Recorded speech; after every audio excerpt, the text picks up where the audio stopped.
ప్రసాద్ గారు, social and spiritual philosopher. నమస్తే అండి ప్రసాద్ గారు. ఫస్ట్ ఆఫ్ ఆల్ సుబ్బు గారు, మరణశిక్ష విధించారు, కొంతమందికి జీవిత ఖైదు విధించారు.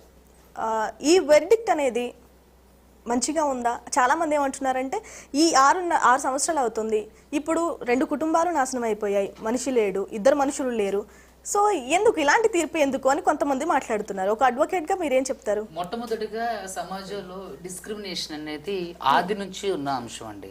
ఇక్కడ మనం చూసుకున్నట్లయితే ఇక్కడ జరిగిన అసలు కేసు దేనికోసం జరిగింది? పరువు కోసం. అంటే పరువు గుర్తు చేస్తూ కూడా పరువు హత్యగా చూసుకున్నట్లయితే లాస్ట్ టైం ఇక్కడ మన మిర్యాలు కూడా కదండి, ఓల్డ్ సిటీలో మన సిటీలో జరిగిందే చెప్తున్నా.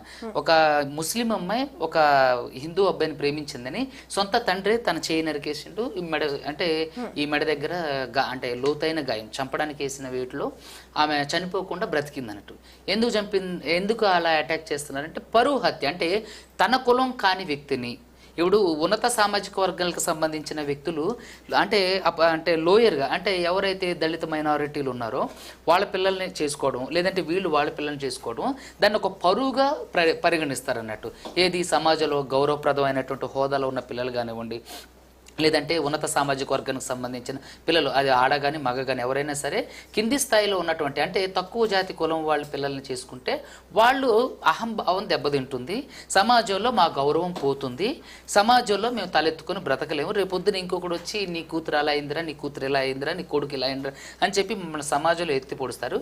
సో దీనికి స్వస్తి పలకాలంటే వీళ్ళు ఈ భూమి మీద ఉండకూడదు, ఇలా చేయడం వల్ల ఇంకొకళ్ళు పెళ్లి చేసుకోవడానికి భయపడతారు అనే నానుడితో మొట్టమొదటిగా ఆది కాలం పురాతన కాలం నుంచి ఉన్నటువంటి ఒక ఈ చెడ్డ సంస్కృతి. సో అసలు కుల సమాజం పైన అంటే ఈ కుల సమాజం పైన ఎటువంటి అభివృద్ధిని నిర్మించలేమని చెప్పి డాక్టర్ బిఆర్ అంబేద్కర్ గారి దగ్గర నుంచి, సావిత్రిబాయి పూలే గారి దగ్గర నుంచి ఎంతో మంది సంఘ సంస్కర్తలు దీని గురించి పోరాటం చేశారు.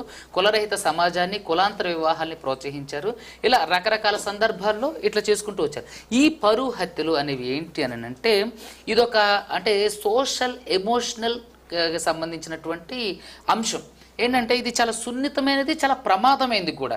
సమాజంలో ఎవరైనా సరే తమ కులం కాని వ్యక్తులను పెళ్లి చేసుకున్నట్లయితే దాన్ని జీర్ణించుకోలేనటువంటి వ్యక్తులు ఎవరైతే ఉన్నారో, మళ్ళీ వీళ్ళు ఎందుకు జీర్ణించుకోలేకపోతున్నారు అని అంటే ఏ కులం వాళ్ళు ఆ కులంతోనే ఉండాలి. ఇప్పుడు మనిషి అంటేనే సంఘజీవి, అంటే సంఘంలో బ్రతుకుతుందంటే ఇక్కడ మనం మాట్లాడే సంఘం అంటే అన్ని రకాల కులాలు కలిసి ఉన్నది. వీళ్ళు అనుకునే సంఘం ఏంటంటే మా కులం వరకు అన్నది. సో మా కులంలో ఉన్న అబ్బాయికి మా కులంలో ఉన్న అమ్మాయినే చేసుకోవాలి, అది గౌరవప్రదంగాను, అది సాంప్రదాయబద్ధంగాను, అన్ని విధాలుగాను అది కరెక్ట్ అయిందని చెప్పేసి ఒక మోస ధోరణిని వాళ్ళు ఏదైతే వాళ్ళ తండ్రులు వాళ్ళ తాతలు ఈ సమాజానికి ఒక మోస ధోరణి పద్ధతిని అవలంబించారో వీళ్ళు కూడా అదే మోస ధోరణి పద్ధతి, హేయమైన పద్ధతి, నీచమైన పద్ధతి, జిగుప్సాకరమైన పద్ధతిని పార్టిసిపేట్ చేస్తూ వస్తున్నారు అన్నట్టు. సో వీళ్ళు చదువుకొని రేపొద్దున ఇప్పుడు వాళ్ళకంటే వాళ్ళ టైంలో ఎవరెవరైతే అంటే కులాలుగా వర్గీకరించబడ్డారో వాళ్ళుగా ఉండేవాళ్ళు వాళ్ళల్లో వాళ్ళు చేసుకున్నారు. ఇప్పుడు ఈ చదువు అనే ఒక గొప్ప ఆయుధం అందరి చేతిలోకి వచ్చిన తర్వాత అందరికీ సమాన విద్య, అందరినీ ఒకే క్లాసులో కూర్చోబెట్టడం, అంబేద్కర్ గారి లాగా కింద కూర్చొని చదువుకున్న వ్యక్తి లాగా ఇప్పుడు ఎవరు లేరు. అందరికీ సమాన విద్య, అందరికీ సరైన విద్య, అందరికీ ఒకే క్లాస్ రూమ్లో పాఠ్య బోధించే విద్య వచ్చిన తర్వాత అందరూ అన్ని రకాల కులాల వాళ్ళు చిన్నప్పటి నుంచి యూనిఫామ్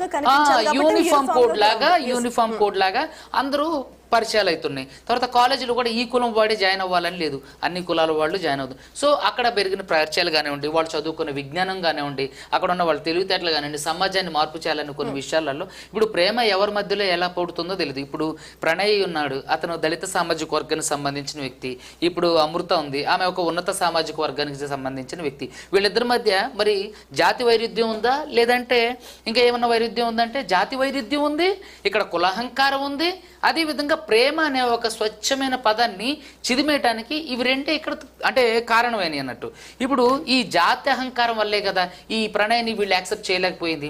అంటే తక్కువ జాతి కులం అని, అసలు కులం అంటే ఏంటి, ఇక్కడ ఈ కులం ఈ సమాజంలో ఎటువంటి పాత్ర పోషిస్తుంది, ఈ కులం వల్ల ఏమన్నా ఉపయోగాలు ఉన్నాయా, ఈ కులం వల్ల సమాజానికి ఒరిగింది ఏమైనా ఉందంటే ఏమీ లేవు, అన్ని జీరో. ఏమీ లేకుండానే మన రాజకీయ నాయకులే కరెక్ట్ పాయింట్ వచ్చారు.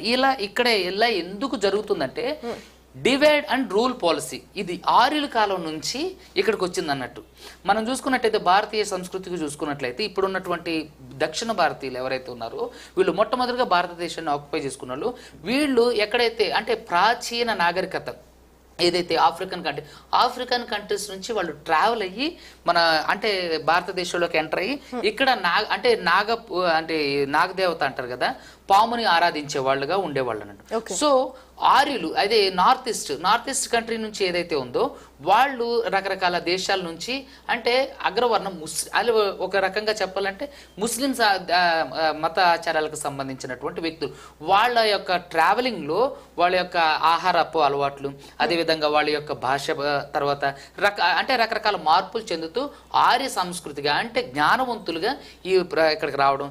ఇక్కడ నుంచి వచ్చిన తర్వాత వాళ్ళు వచ్చేటప్పుడు వారితో పాటు స్త్రీలను తీసుకురాలేదు కాబట్టి సతీ సహగమనం అనే ఒక అంశం ఇక్కడ తెర మీదకి వస్తుంది అన్నట్టు. సో వాళ్ళు రావడం ఆర్యులు పురుషులుగానే భారతదేశంలో తీసుకొచ్చారు. వాళ్ళు అక్కడ నుంచి తీసుకొని వచ్చి ఈ పురుషులు ఎవరైతే ఉన్నారో ఇక్కడ ఉన్నటువంటి స్త్రీలని పెళ్లి చేసుకుని వీళ్ళు ఒకవేళ చనిపోతే వీళ్ళు ఎక్కడైతే ఈ రహస్యాన్ని బయట పెడతారని సతీ సహగమనం, భర్త చనిపోవడంతో భార్యని కూడా చితిలో వేసి కాల్చివేయడం. సో ఇలా తీసుకొస్తున్నప్పుడు వీళ్ళు అంటే డివైడ్ అండ్ రూల్ పాలసీ. చదువుకున్నోడు ముందు ఎప్పుడైనా సరే చదువుకున్నోడు రాజులానే ఉంటాడు. సో అతను జ్ఞానవంతుడు కాబట్టి అతనికి సమాజంలో గౌరవ హోదాలు దక్కుతాయి. సో అప్పుడు ఇక్కడ ఉన్న వీళ్ళకి జ్ఞానం లేనితనానికి వాళ్ళు జ్ఞానంగా ఉండడాన్ని వీళ్ళు తక్కువగా ఉన్నటువంటి మైనారిటీ పీపుల్ని రూల్ చేయడం స్టార్ట్ చేశారు.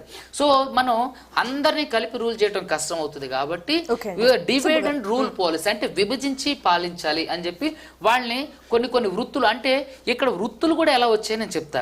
ఇప్పుడు కొంతమంది గురించి మళ్ళీ మాట్లాడదాం, వాళ్ళ ఒపీనియన్ కూడా తీసుకుందాం. రెహమాన్ గారు, సుదీర్ఘం కాలం తర్వాత వచ్చిందనే చెప్పాలి తీర్పు. సుమారు 6 సంవత్సరాలు అవుతుంది, 5 సంవత్సరాల 9 నెలలు. సో ఏంటి మీ అభిప్రాయం ఏంటి? నిజానికి మనుధర్మ శాస్త్రం ఈ దేశంలో కుల వ్యవస్థను ప్రవేశపెట్టింది. ఇంతకుముందు మిత్రుడు అన్నట్టుగా ముస్లిం సంస్కృతి అన్నారు, అది కాదండి, ఇది ఆర్య సంస్కృతి. ఇది పశ్చిమాసియా నుంచి వచ్చినటువంటి దానికి రిలేటెడ్ ఆర్య సంస్కృతిలో నుంచి ఎక్కడి నుంచి మూలాలు చర్చించకుండా విషయం మాట్లాడలేము. ఈ మనుధర్మ శాస్త్రం నేర్పించినటువంటి బ్రాహ్మణ, క్షత్రియ, వైశ్య, శూద్ర ప్రజలు 4 వర్ణాలుగా విభజించి ఈ శూద్రులు, అతిశూద్రులు విద్యకు దూరం చేసినారు, చదువుకోవడానికి దూరం చేసినారు, తరతరాలుగా చదువుకు దూరం చేసినారు. అసలు వీళ్ళు ఎక్కడ సమానత్వాన్ని అనుభవించడానికి వీల్లేదు. ఒక కుల దూరాంకారం అంటే నిమ్న కులాలకు చెందినటువంటి వ్యక్తుల్ని అగ్రకులాల్లో వాళ్ళు ఎవరైనా పెళ్లి చేసుకుంటే అగ్రకులం వాళ్ళు ఈ నిమ్న కులం అబ్బాయిని చంపేయడం అనేది గతంలో చాలా కాలంగా ఇది ఒక వీళ్ళ ఆచారంగా, సంస్కృతిగా పాటిస్తూ వచ్చినారు.